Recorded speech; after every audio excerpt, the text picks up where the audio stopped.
le vrai bonheur, un jour si important. La joie est dans mon cœur, je le dis en chantant. Je ne veux pas être ailleurs, car Jésus est présent. Amen. La joie est dans mon cœur, de vivre ces moments. Oui, c'est le vrai bonheur, un jour si important. La joie est dans mon cœur, je le dis en chantant. Je ne veux pas être ailleurs, car Jésus est présent.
La joie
ta majesté, de ta majesté.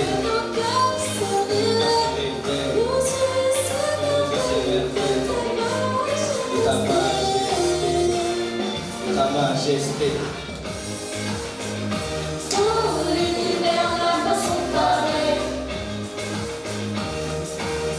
La création étincelle de ta puissance, de ta sagesse éternelle.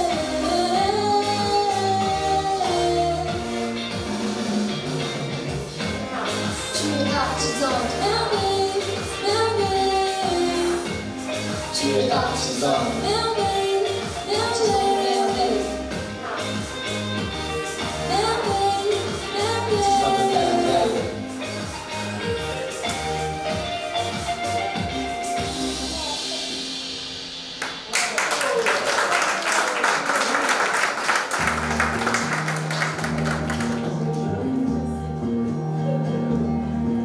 Voyez de quel amour le Père nous a tous aimés.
Ensemble, nous chanterons.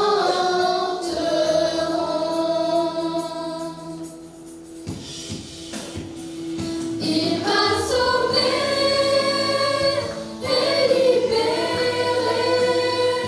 Mon Dieu, mon sauveur, m'a racheté. Sa grâce coule comme la pluie.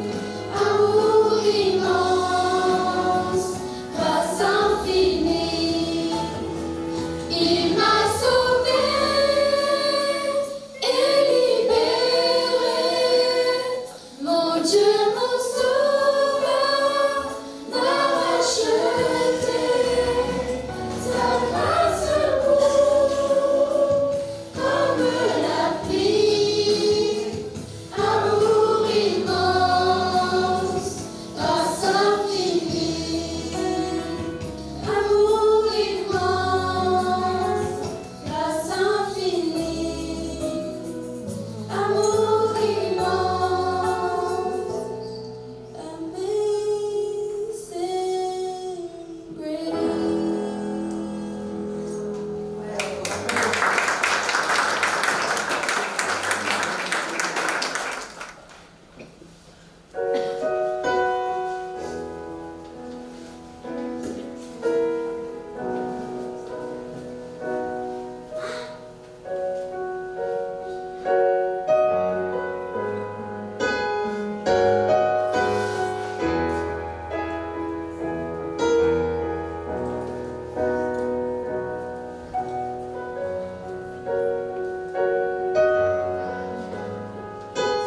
Tu es là, présent parmi nous.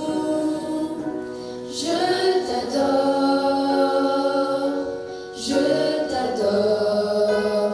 Tu es là, agissant parmi nous. Je t'adore, je t'adore. Tu fais un chemin au Père des miracles. Tu tiens tes promesses, lumière dans les ténèbres. Mon Dieu, c'est ce que tu es. Tu fais un chemin au Père des miracles. Tu tiens tes promesses, lumière dans les ténèbres. Mon Dieu, c'est ce que tu es. Tu es là, présent parmi nous.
Agissant parmi nous, je t'adore, je t'adore.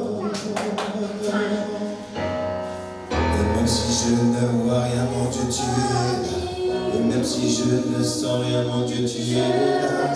Je t'adore, tu es là, Seigneur. Tu es là, tu agis, Seigneur. Même si je ne vois rien, mon Dieu, tu es là. Et même si je ne sens rien, mon Dieu, tu es là. Tu es là, tu es là, Seigneur. Tu es là, tu agis, Seigneur. Même si je ne vois rien, mon Dieu, tu es là. Et même si je ne sens rien, mon Dieu, tu es là. Tu es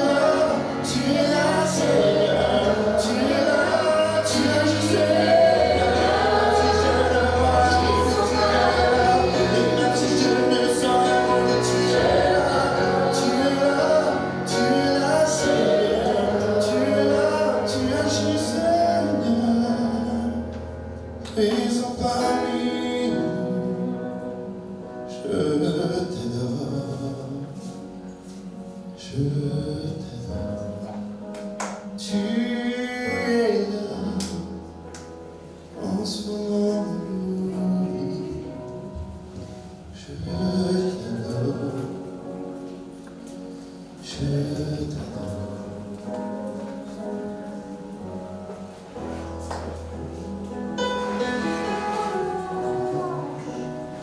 Alléluia, alléluia. La Bible dit que Dieu siège au milieu des louanges de son peuple. Lorsque nous adorons le Seigneur, sa présence se manifeste. Jésus est présent dans nos louanges. Alléluia. Et ce matin, on ne va pas rester centré sur nous-mêmes, mais sur Jésus-Christ. Nous allons regarder à notre Sauveur. Jésus est au milieu de nous. Il est avec nous, il demeure en nous. Amen. Alléluia. C'est lui qui donne la beauté à son Église. Alléluia, ce matin nous voulons ouvrir grand nos cœurs et que nos louanges puissent être comme un parfum d'une agréable odeur. Tout le monde vers notre Seigneur. Alléluia. En le peuple de Dieu, les quatre coins de l'horizon. Quand le peuple de Dieu se rassemble en son nom. Sauver que les mains se tendent, comme les âmes soupirent à t'entendre, assoiffés de toi. Jésus, tu es là. Jésus, tu es là.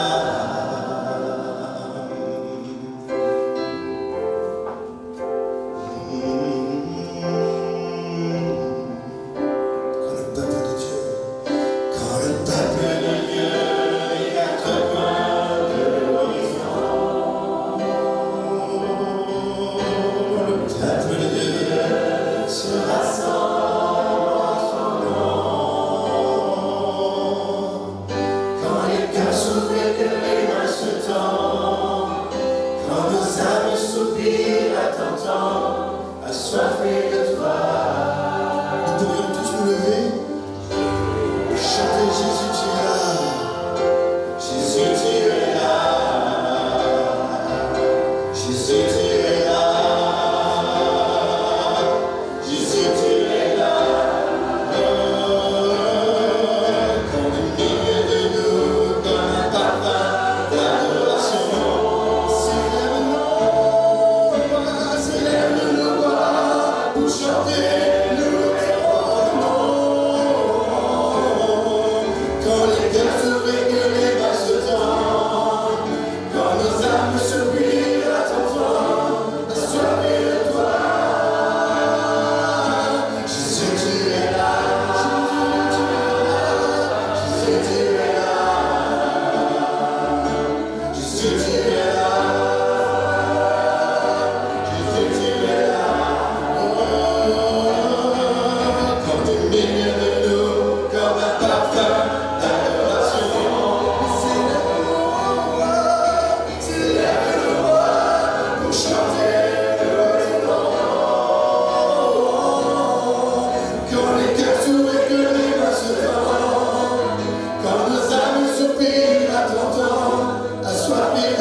Il est dit ceci: en ce moment, les disciples s'approchèrent de Jésus et dire, qui donc est le plus grand dans le royaume des cieux?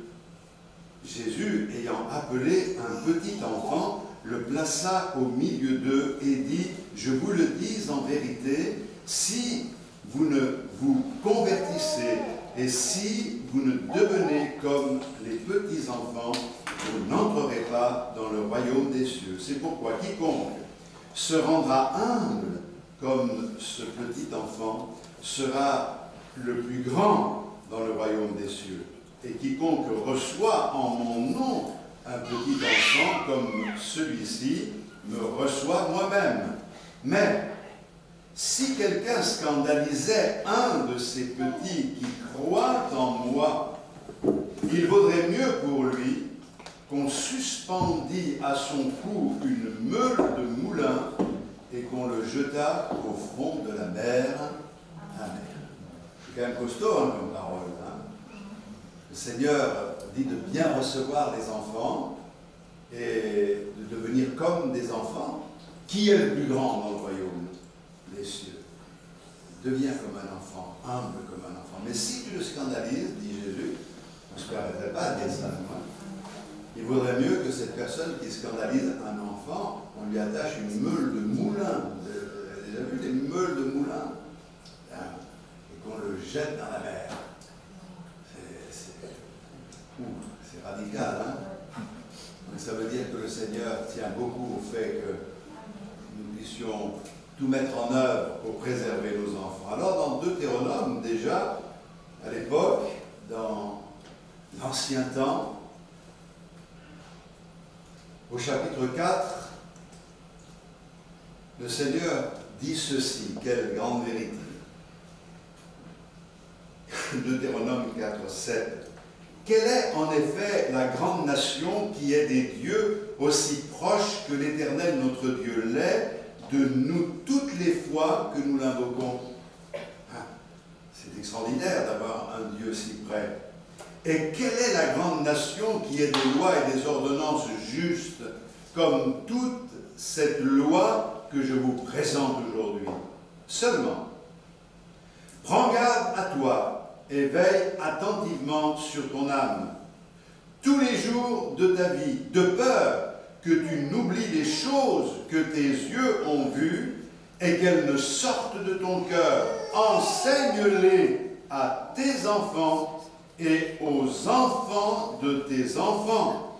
Souviens-toi du jour où tu te présentas devant l'Éternel ton Dieu à Horeb, lorsque l'Éternel me dit, assemble auprès de moi le peuple, je veux leur faire entendre mes paroles, afin qu'ils apprennent à me craindre tout le temps qu'ils vivront sur la terre, et afin qu'ils les enseignent à leurs enfants. Amen. Nous sommes invités à nous souvenir du jour où nous avons été libérés, non pas de l'Égypte, mais du monde, où nous sommes passés de la mort à la vie. Et la grâce qui nous a été accordée doit être maintenue par l'observation de la loi de l'Éternel, de sa parole qui est la vérité. Nous n'avons pas la force de mettre en pratique la parole de Dieu, mais le Seigneur nous en donne la force jour après jour, et toutes les lois que le Seigneur nous présente sont justes. Il y a une particularité, c'est que ce peuple était un tout petit peuple par rapport à tous les autres peuples, mais lorsqu'ils invoquaient l'Éternel, l'Éternel se présentait, l'Éternel était là, et c'est un privilège d'avoir un Dieu si merveilleux. L'efficacité de notre Seigneur, nous la connaissons, il est grand et merveilleux. Mais ce que nous soulignons dans ces différents textes, c'est que les enfants jouent un rôle majeur aux yeux du Seigneur et dans l'avenir du peuple de Dieu, dans l'avenir des églises. Je crois qu'ils sont importants, les enfants, et notre responsabilité, c'est de les aimer, de les enseigner, c'est de les protéger de tout mal et en même temps de les gagner à Christ, de les conduire à Christ et de leur permettre d'expérimenter la grâce de Dieu. Alors, au psaume 127, le verset 3, la première des choses que j'ai soulignées, notre responsabilité, c'est d'aimer les enfants. 127, 3, psaume 127, 3. Voici, des fils sont un héritage de l'Éternel. Le fruit des entrailles est une récompense. La parole de Dieu nous explique ici que les enfants sont une récompense. Une récompense du Seigneur. Cela signifie qu'ils doivent être chéris, valorisés. C'est quelque chose qui nous vient de Dieu. Et aujourd'hui, avec ce débat sur l'avortement, on ne va pas rentrer dans ce débat, mais nous devons savoir que les enfants sont une récompense. Et nous voulons demander au Seigneur de les bénir grandement, au-delà de notre attente, au-delà de nos espoirs. La Bible nous dit que Jésus, dans Marc 10, a pris les enfants sur ses genoux, il les a pris dans ses bras, et la parole de Dieu nous dit qu'il leur a imposé les mains et il les a bénis. Je crois qu'il continue à le faire. Et quand nous présentons un enfant au Seigneur, nous faisons référence souvent à ce texte, car le temps passe, mais la bénédiction du Seigneur est toujours une réalité actuelle et nous en avons besoin. Vous en avez besoin, vos enfants en ont besoin, et vos petits-enfants en ont besoin. Que Dieu bénisse abondamment nos familles. Je crois que chaque enfant a besoin de savoir qu'il est aimé. Lisons dans le psaume 103, le verset 13. Comme un père a compassion de ses enfants, l'Éternel a compassion de ceux qui le craignent. Car il sait de quoi nous sommes formés, il se souvient que nous sommes poussière. Le Seigneur se souvient de notre fragilité et il est pour nous comme un père. Et comme un père a compassion de ses enfants, l'Éternel a compassion de ceux qui le craignent. Le mot compassion ici est rakam, et ce mot parle d'amour. En réalité, compassion ici veut dire aimer profondément, avoir miséricorde, avoir compassion, avoir une tendre affection. Et je crois que les enfants ont besoin de cette compassion, de cet amour. Je crois que les enfants ont besoin d'être aimés d'un amour inconditionnel, c'est-à-dire un amour sans condition. Peu importe ce que fait l'enfant, on continue à l'aimer. C'est vrai qu'on s'en est amusé quelquefois, mais quand mes enfants faisaient des choses bonnes, agréables, belles, je disais à Évangéline, t'as vu mes fils? Et quand ils faisaient des bêtises, oh, occupe-toi de tes fils. Mais en réalité, c'est une façon d'exprimer les choses, mais quand ils agissent bien, quand ils agissent mal, ce sont nos enfants. C'est une réalité dans le domaine spirituel. Et si tu as des doutes quant à l'amour du Seigneur, sache qu'il t'aime d'un amour inconditionnel. Dieu ne t'aime pas parce que tu fais ci ou parce que tu fais cela, mais il t'aime et il t'a aimé au point de donner sa vie sur la croix du Calvaire. L'amour, quand il est conditionnel, il va dépendre des performances. Cet amour devient un amour commercial, mercantile, au niveau des affections. Je fais tout ça pour que tu puisses m'aimer. Je veux te prouver que je suis sincère, mais en retour, aime-moi. Mais tout ça cause un désordre quelquefois dans des familles. Je me souviens d'un foyer où il y avait 2 enfants, 2 garçons, un réussissait tout, l'autre ratait tout. Mais il ne faisait pas exprès. Mais il faut savoir que celui qui réussissait tout était considéré et aimé. Mais celui qui ratait tout était un peu le vilain canard. Et ça, c'est pas bon. Parce qu'il faisait toutes sortes d'efforts pour avoir l'affection des parents. Or, il n'aurait jamais dû douter de l'amour de ses parents. Et là, dans des foyers dysfonctionnels, quelquefois, c'est ce qui se passe. Lorsque l'amour est conditionnel, les enfants doivent réussir, doivent gagner l'affection de leurs parents. Mais l'amour inconditionnel, c'est-à-dire sans condition, ne se prête pas à la mesure. Ça ne veut pas dire qu'on ne doit pas faire des efforts pour réussir, au contraire.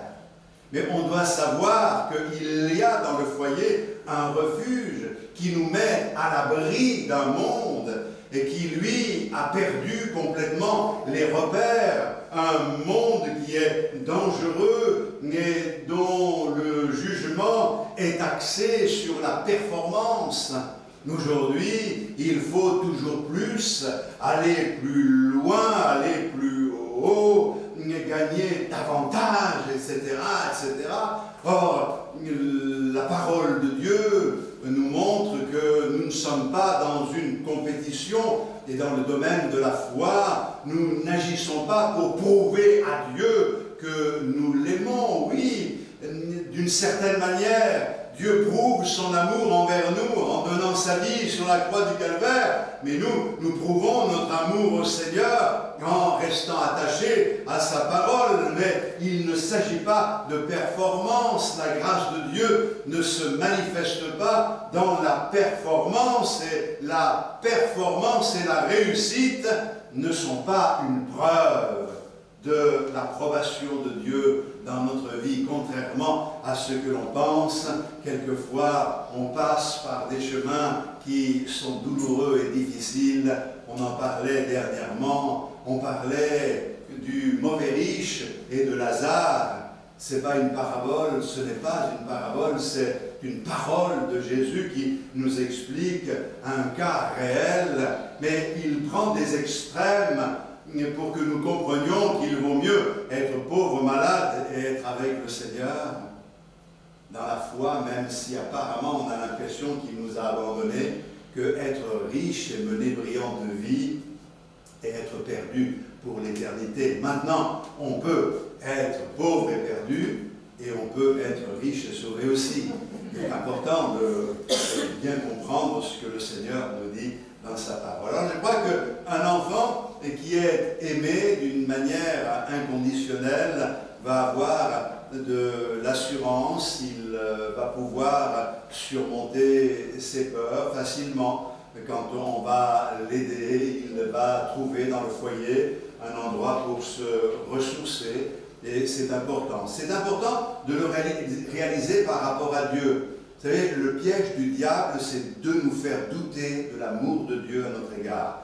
Et quand il réussit à nous faire douter que Dieu nous aime, alors on perd pied, on panique, on craint, on se raccroche à toutes sortes de brindilles, on croit qu'on va pouvoir par nous-mêmes mieux s'en sortir, on vit avec nos angoisses et nos peurs. Et c'est ce que le diable poursuit. Il veut nous faire douter de l'amour de Dieu. Mais Dieu nous aime d'un amour inconditionnel. Alors ne doute pas de l'amour du Seigneur. Ce que Dieu veut pour toi, c'est le meilleur. On va revenir dans Deutéronome, mais dans le chapitre 6, nous allons voir un deuxième point, enseigne l'enfant. Au chapitre 6, c'est le verset 5, « Tu aimeras l'Éternel ton Dieu de tout ton cœur, de toute ton âme, de toute ta force, et ces commandements que je te donne aujourd'hui seront dans ton cœur. Tu les inculqueras à tes enfants, et tu en parleras quand tu seras dans ta maison, quand tu iras en voyage, quand tu te coucheras et quand tu te lèveras. Tu les liras comme un signe sur tes mains, et ils seront comme les frontaux entre tes yeux. Tu les écriras sur les coteaux de ta maison et sur tes portes. Amen. Enseigne l'enfant. Ça me fait penser à une petite histoire. Un père est sorti se promener avec son petit, il devait avoir 4 ans, peut-être 5 ans. Et comme à cet âge-là, les enfants s'intéressent à tout, le gamin interpelle son papa et lui dit « Papa, comment l'électricité peut passer à travers les fils qui sont tendus entre les poteaux ?» Et le père de lui répondre je ne sais pas trop, je ne sais pas. Tu sais, en électricité, moi, je ne connais pas grand-chose. Donc, il continue à marcher, quelques pâtés de maison plus loin, le garçon me demande, et puis je pense à la foudre. Comment ça se fait qu'elle peut tomber, la foudre, sur la terre? Comment ça se passe? Alors, le papa a dit, écoute, c'est vrai que ça t'intrigue, mais moi aussi ça m'intrigue, cette affaire-là. Je ne sais pas trop quoi te répondre, mais c'est vrai que c'est intriguant, je ne sais pas. La foudre, ça c'est une question. Puis, au fur et à mesure qu'ils avançaient, le gamin a posé toutes sortes de questions auxquelles le père n'a pas su répondre. Et finalement, alors qu'ils approchaient de la maison, le garçon a dit, papa, j'espère que toutes mes questions ne t'ont pas dérangé, papa. Alors, le père a répondu, mais pas du tout. Comment pourrais-tu apprendre sinon?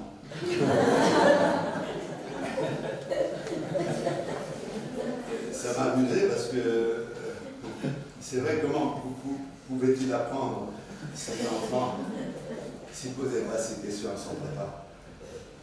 Peut-être que ça déclenche un processus qui amène le papa à s'intéresser à des choses qu'il ne connaît pas. Mais nous savons que dans Proverbes chapitre 22, verset 6, il est dit « Instruis l'enfant selon la voie qu'il doit suivre, et quand il sera vieux, il ne s'en détournera pas. » Alléluia. Alors, que devons-nous apprendre à nos enfants? Nous devons déjà apprendre à nos enfants à obéir. Nous devons apprendre l'autorité. Nous vivons dans une culture qui tend vraiment à rejeter l'autorité. Aujourd'hui, on est dans la provocation. On ne respecte plus l'autorité en place. Avant, on tremblait devant l'autorité. C'était dans les écoles, on tremblait. Il y avait le maître, il y avait le directeur. Eh bien, oula, quand le directeur se déplaçait, on n'était quand même pas brillant. On faisait les malins et c'était incroyable. Moi, j'ai toujours cette image de ma maman qui est allée au conseil de classe. Mais mon maître, c'était le directeur. Et ma mère de dire au directeur, s'il ne se conduit pas bien, vous lui en mettez une. Oh là là. Alors bon, ça mettait un peu plus la pression. Aujourd'hui, les mamans sont face au directeur en disant, écoutez, si vous ne le traitez pas bien, je vous en mets une. C'est incroyable, l'évolution. On est vraiment dans un monde de provocation et tout ce qui se passe aujourd'hui où on a peur de rien, on se moque. Ça a commencé il y a quelques années. Moi, je sais que, habitant un certain quartier, dans une certaine ville où je servais le Seigneur, des adolescents étaient arrêtés parce qu'ils volaient dans un magasin, une petite supérette. Et ils étaient relâchés l'après-midi même, mais ils venaient devant la supérette et ils faisaient des pieds de nez comme ça aux marchands. Et comment s'il n'y a pas d'autorité, c'est impossible. Alors, enfants, obéissez à vos parents. C'est vrai qu'il ne s'agit pas de les soumettre d'une manière arbitraire et sans amour. Il s'agit de leur enseigner avec amour la soumission, parce qu'il est important que chacun ait sa place. Aujourd'hui, le message qui est donné, tu n'as pas à écouter tes parents. Alors, je crois qu'il faut renverser tout cela, au moins dans nos milieux, et que Dieu se glorifie, parce que c'est important. Deutéronome 5,16 nous dit « Honore ton père et ta mère comme l'Éternel, ton Dieu, te l'a ordonné, afin que tes jours se prolongent. » Important, et que tu sois heureux, dit le texte. Ici-bas, il faut respecter. Enfants, obéissez à vos parents dans le Seigneur, car c'est là ce qui est juste, dit Paul aux Éphésiens au chapitre 6. Écoutez, j'ai relevé ce qu'un père un jour a donné comme message à son fils. Il lui a dit ceci: tant que tu vivras dans cette maison, tu suivras les règles. Quand tu auras ta propre maison, tu pourras établir tes propres règles. Il lui a écrit: ici, ce n'est pas une démocratie. Je n'ai pas fait campagne pour être ton père. Tu n'as pas voté pour moi. Nous sommes père et fils par la grâce de Dieu, et j'accepte ce privilège comme cette grande responsabilité. En l'acceptant, j'ai l'obligation de jouer le rôle d'un père. Nous pouvons partager beaucoup de choses, mais nous ne sommes pas potes. Je suis ton père, c'est 100 fois plus qu'un pote. Je suis aussi ton ami, mais nous sommes à des niveaux totalement différents. Tu feras dans cette maison comme je le dis, et tout ce que je te demande de faire est motivé par l'amour. Tu auras du mal à le comprendre, j'en conviens, jusqu'à ce que tu aies ton propre fils. En attendant, fais-moi confiance. C'est extraordinaire, parce qu'en réalité, les enfants, nous, on a pensé que les parents avaient tort. Et c'est quand on est devenu père qu'on a compris qu'ils avaient raison, et c'est à ce moment-là que nos enfants ont commencé à comprendre qu'on avait tort. C'est dommage qu'il y ait ce décalage. Et c'est un petit peu ce qui se passe ici. Je crois aussi que nous devons enseigner les enfants par l'exemple. Et puis, nous devons les protéger. J'ai lu que les premiers Indiens d'Amérique avaient une pratique unique pour la formation de jeunes braves. Lorsqu'ils avaient 13 ans, la nuit de leur jour d'anniversaire, les garçons qui avaient appris déjà les techniques de la chasse et de la pêche étaient soumis à un dernier test. Ils étaient placés dans une forêt dense pour passer toute la nuit tout seuls. Un peu dur, hein? Et jusque-là, ils n'avaient jamais été éloignés de la sécurité de la famille, de la tribu, de la présence du père et des membres de la famille quand ils sortaient pour chasser ou pêcher. Mais cette nuit-là, on leur bandait les yeux et on les amenait à quelques kilomètres de là, et on enlevait ensuite le bandeau et on les laissait dans la nuit. Et c'est vrai que dans la nuit, ces pauvres enfants, ils avaient peur.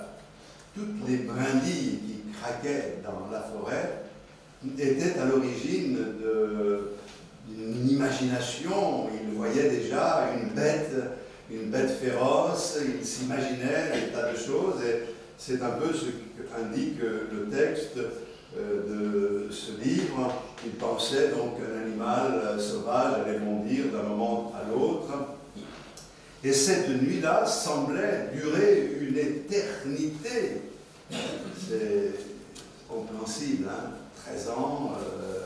Bon, on est fort, mais quand même, il y a des limites. Mais lorsque l'aube se levait, qu'on commençait à voir les rayons de la lumière entrer dans la forêt pour que les arbres commencent à se distinguer, ainsi que toutes les branches, tous les buissons, etc. Sur cet endroit où ils étaient placés, ils commençaient à distinguer le bord du chemin. Eh bien, il a vu son père qui était là, à quelques mètres. En réalité, ils n'étaient pas livrés à eux-mêmes. Le père restait à proximité sans bouger, sans se faire remarquer. Et il veillait sur son fils au cas où il y aurait eu un problème. Et tout cela est important parce que l'enfant réalisait quelque chose de grand. C'est que le père était toujours là pour son fils. Alors je crois que ce que nous avons lu tout à l'heure, que nous devons protéger nos enfants et ne jamais les scandaliser. Parce que celui qui scandaliserait l'un de ses petits mérite la mort. Protégez votre enfant des influences de ce monde. Car nous sommes dans un monde qui est complètement décousu, qui n'a plus de repères, qui semble avoir tout compris, et qui s'éloigne des valeurs de la parole de Dieu et qui ne sait pas qu'il est en train de sombrer. Mais je crois que nous ne voulons pas connaître le naufrage. Nous voulons arriver sur l'autre rive. Nous ne voulons pas couler pendant le voyage. La vie est un long voyage, mais nous voulons placer toute notre confiance dans le Seigneur. Le Proverbe 29, verset 15 nous dit « L'enfant livré à lui-même fait honte à sa mère. » Et ça, c'est une réalité. Alors, je pose la question, sommes-nous diligents pour protéger du mal qui pourrait leur causer des blessures spirituelles? Je crois qu'il nous faut être prompts à tout mettre en œuvre pour protéger nos enfants. Nous devons leur enseigner quelles sont les menaces du monde, de la chair, du diable, afin qu'ils puissent se préserver de ce mal. Dans 1 Jean, il nous est dit, au chapitre 2, le verset 12, je lis simplement, « Je vous écris, petits enfants, parce que vos péchés vous sont pardonnés à cause de son nom. Je vous écris, Père, parce que vous avez connu celui qui est dès le commencement. Je vous écris, jeunes gens, parce que vous avez vaincu le malin. Je vous écris, petits enfants, parce que vous avez connu le Père. » Vous pourrez lire la suite.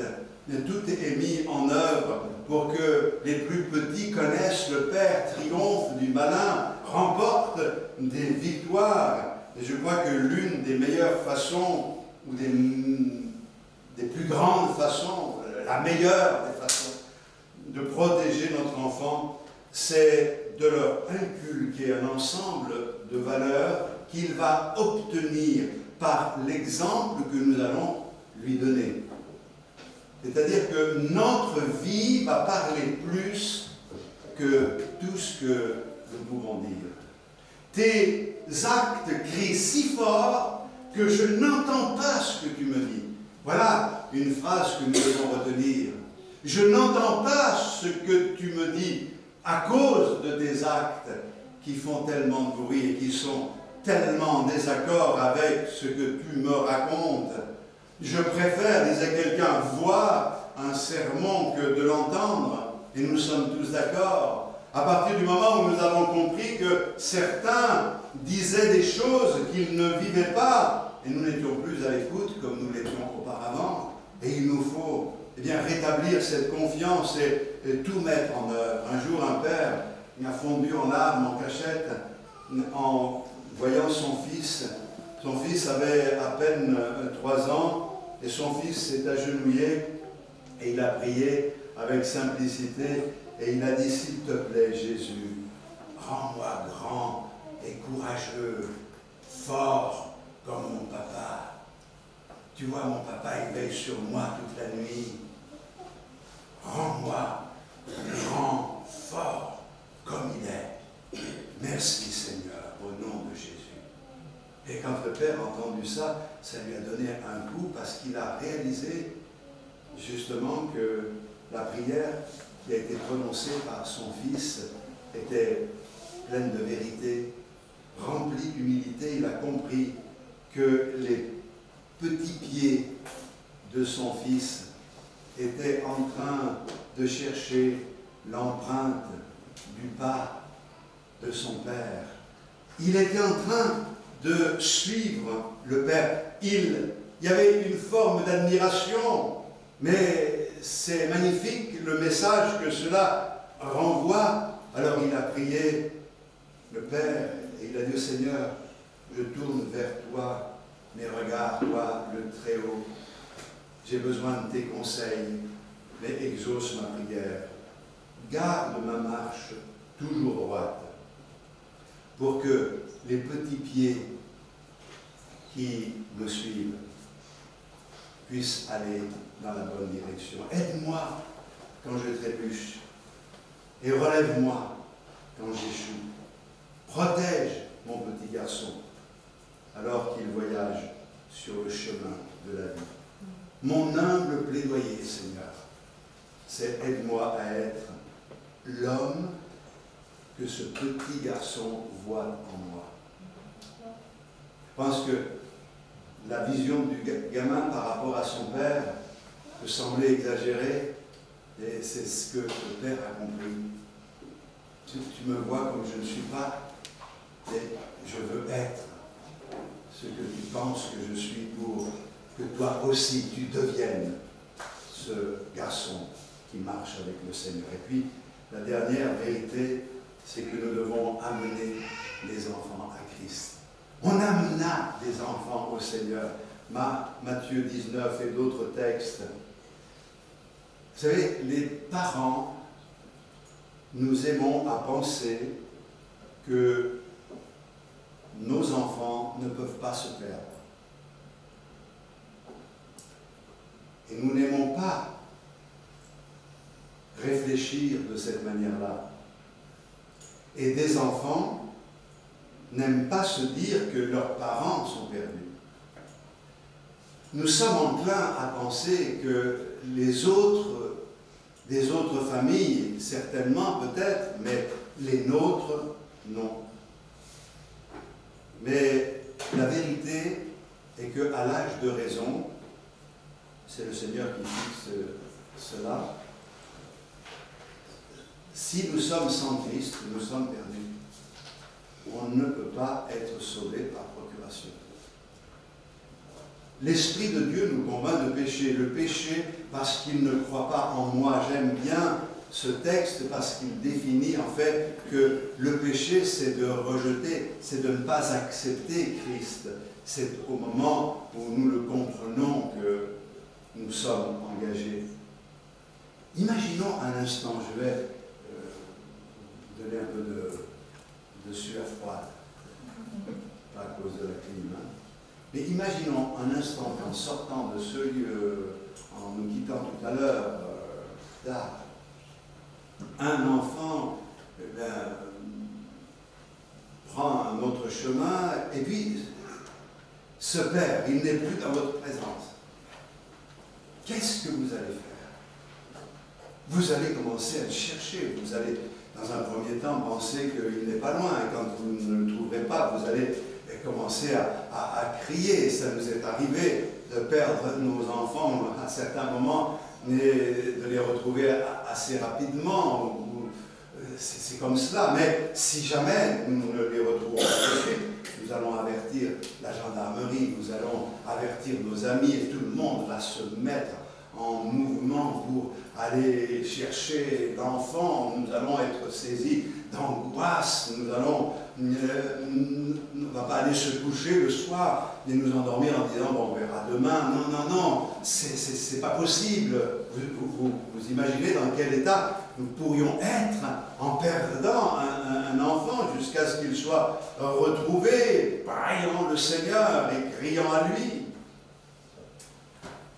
C'est une réalité.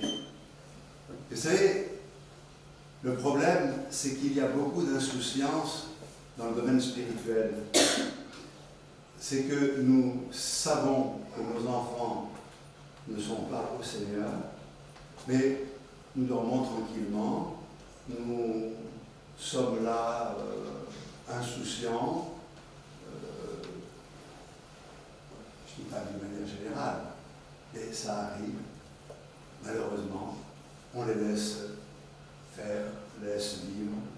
Je crois qu'il ne s'agit pas de vivre dans l'angoisse, parce que le Seigneur nous demande, mais de faire la comparaison et de comprendre que s'ils sont perdus, c'est pour l'éternité. Alors, nous devrions assiéger le trône de la grâce, si on peut donner cette expression, et nous tenir dans la présence de Dieu jusqu'à ce que Dieu, dans sa grâce, visite nos enfants et les ramène à lui. Et nous le voulons de tout notre cœur. Tous les parents devraient viser le salut des enfants et en communion avec l'Église. Je crois que l'enfant doit être enseigné chez lui. L'Église donne le complément. Et si ça n'arrive pas, parce que quelquefois on a des enfants dont les parents ne marchent pas dans les voies du Seigneur, eh bien l'Église a une responsabilité, mais sinon c'est ensemble que nous devons tout mettre en œuvre. Et s'il est dit aux parents d'enseigner les enfants et même les petits-enfants, alors je crois qu'il faut que l'on reprenne cela en main. C'est le principe de responsabilité que nous avons reçu de Dieu pour pouvoir communiquer, et c'est important de le faire. Nous voulons le faire de tout notre cœur. Alors, je crois que nous connaissons tous ce texte de la parole de Dieu et qui est dans 2 Timothée au chapitre 1. Je vais juste lire ce texte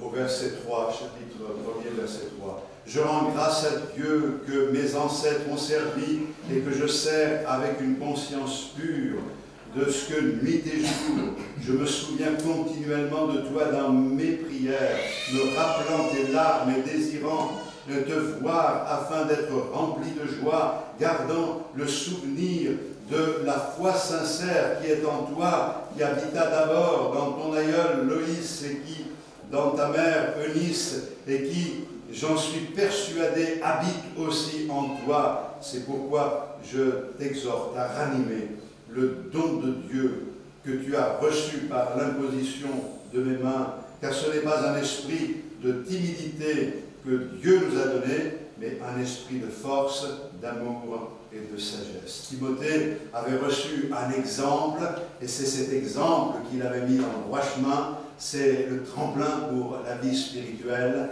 et il est maintenant encouragé par l'apôtre Paul. Que Dieu bénisse nos enfants ce matin, et bénisse nos familles, et bénisse les familles, car toutes les familles de la terre seront bénies en toi et en ta postérité, a dit le Seigneur à Abraham. Alors on prie le Seigneur.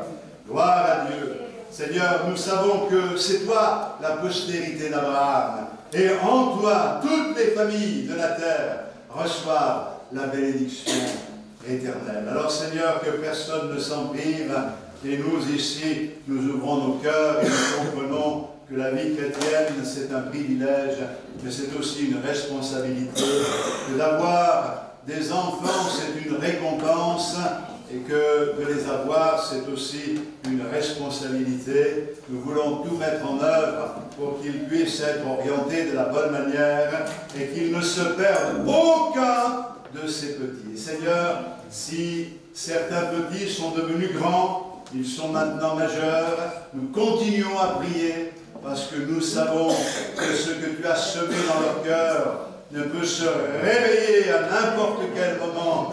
Et même s'ils ont commis des erreurs, et même s'ils ont fauté, et même s'ils se sont vautrés comme le fils prodigue avec les pourceaux, eh bien nous croyons de tout notre cœur qu'il peut y avoir une prise de conscience qui ramène de ces enfants dans ta maison pour te glorifier, te servir.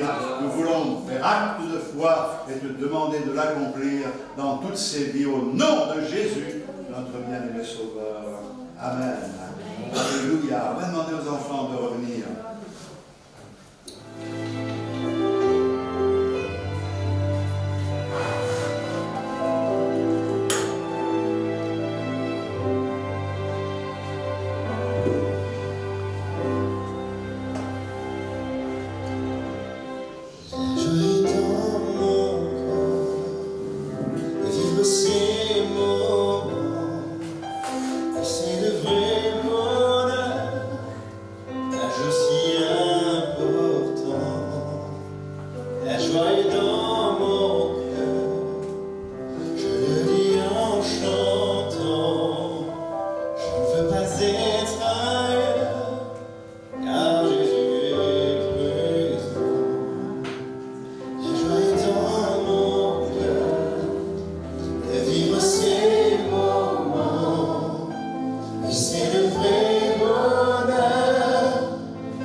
préparé cette réunion, cet instant. Jour de fête, jour d'allégresse, jour de bonheur, jour de ferveur. Nous sommes réunis, c'est l'heure. La joie est dans mon cœur de vivre ces moments. Oui, c'est le vrai bonheur, un jour si important. La joie est dans mon cœur, je le dis en chantant. Je ne veux pas être ailleurs, car Jésus est présent. Souviens-toi de Pierre et Jean, qui se rendaient au temple, motivés en y allant. Pour nous c'est un exemple.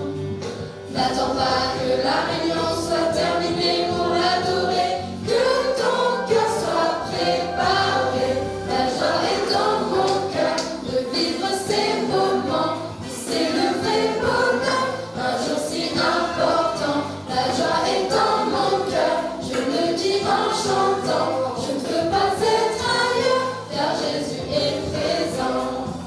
Dieu est là pour opérer des miracles aujourd'hui. Dieu est là pour nous donner une parole de vie. Consoler, encourager, renouveler, réconcilier. Nous repartons transformés. La joie est dans mon cœur de vivre ces moments. Oui, c'est le vrai bonheur, un jour si important. La joie est dans mon cœur, je le dis en chantant. Je ne veux pas être ailleurs, car Jésus est présent. La joie est dans mon cœur de vivre ces moments. Oui, c'est le vrai bonheur, un jour si important. La joie est dans mon cœur, je le dis en chantant. Je ne veux pas être ailleurs, car Jésus est présent. Car Jésus est présent, car Jésus est présent.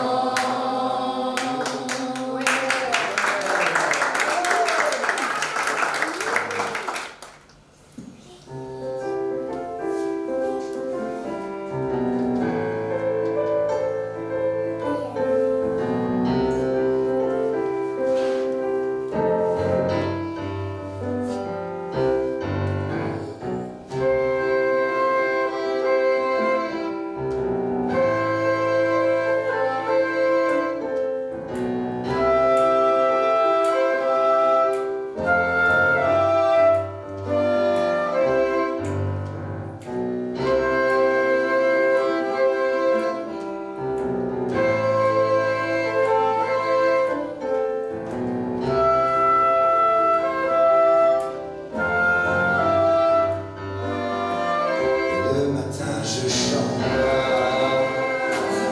allume c'est l'espérance. Je marche et il est avec moi. Amen, Amen. Le soleil ne me frappe pas, ni la lune dans la nuit. C'est lui qui protège ma vie.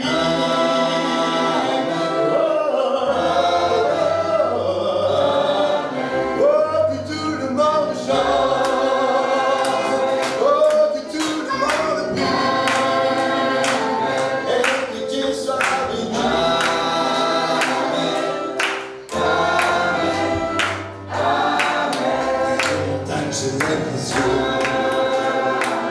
tout me viendra le secours, le secours viendra de mon Dieu.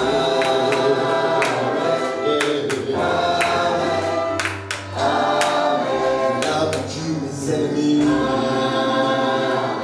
il est la force de ma vie.